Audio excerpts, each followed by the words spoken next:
उनकी कामयाबी के पीछे क्या चीज़ थी? उनकी कामयाबी के पीछे उनकी इबादत, उनकी नमाज, अल्लाह को याद करना, किसी की दिल आज़ारी नहीं करना, किसी से जेलस नहीं होना और किसी के साथ मुनाफिकत नहीं करना। कभी किसी का नुकसान नहीं उन्होंने किया। अस्सलाम वालेकुम नाज़रीन, कैसर पिया साहब हमारे साथ मौजूद हैं। कैसर साहब जावेद कोडू साहब के साथ बड़ी मोहब्बत थी। आप उनसे ऑफ स्टेज या ऑन स्टेज जो है बड़ा मजाक करते थे। कितना बड़ा लॉस है सर?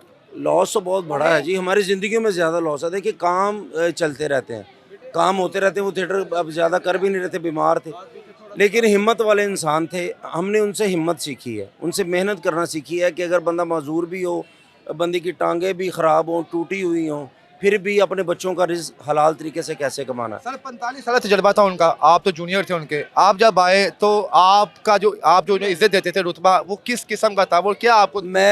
वो मेरे दोस्त बन के रहते थे मेरे साथ। मैं जब नया नया आया तो मेरे पास ही ना, घर कम जाते थे, मेरे पास ज़्यादा रहते थे, तो हमारा उनके साथ मजाक था। वो कभी सीनियर बने ही नहीं, ना कभी गुस्सा मैंने उनका देखा। कभी मैं छेड़ता रहता था, उनको मजाक करता रहता था। वो हमारा खिलौना थे। तो लेकिन वो एक अच्छे इंसान थे, अल्लाह पाक उनको ले गया। कैसे और मुझे बताइएगा कि अक्सर हमने देखा कि आप जब भी कभी किसी शो में होते थे तो वो आपको जुगत करते थे, तो आप उनको स्पेस देते थे।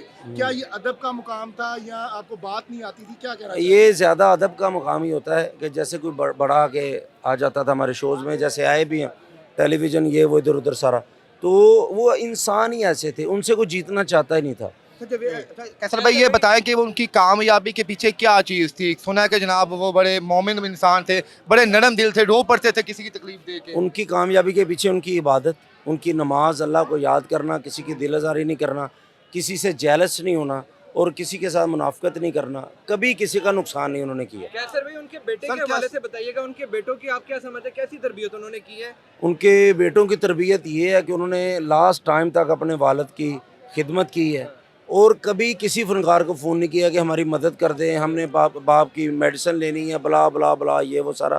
तो वो बड़े सफ़ेद पोश और उतने ही अच्छे उनका सलमान बेटा भी, तैयब भी, तो बहुत ग्रेट हैं वो। कैसर भी क्या समझते हैं कि कहीं ना कहीं उनको नजरअंदाज किया गया है फनकार बरादरी की जानिब या थिएटर की जानिब से? क्या किया? उनको नजरअंदाज किया गया है? नहीं, कभी नहीं, उनको नहीं किया गया। कैसर भाई आखिरी जब आपको खबर मिली तो क्या रिएक्शन था? बस ये कुछ नहीं, वो ज़मीन पाँव के नीचे से निकल गई थी बस। हाँ, वही अल्लाह।